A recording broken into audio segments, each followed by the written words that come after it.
Before we can learn the factor theorem, we just have to recall the remainder theorem. The remainder that results from dividing a polynomial by x minus k is the same as the value of p at k.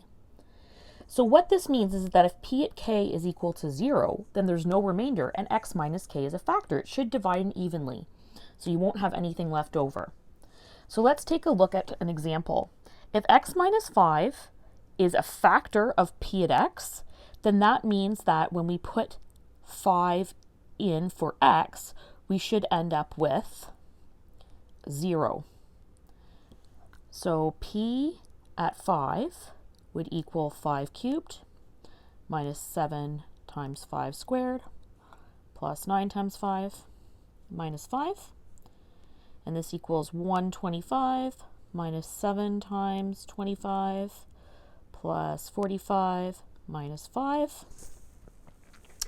And when we put all of that together, we end up with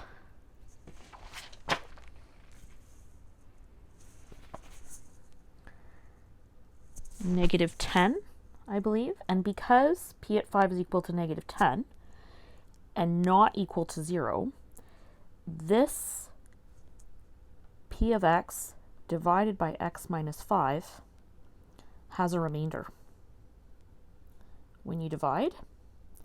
And so therefore, x minus 5 is not a factor.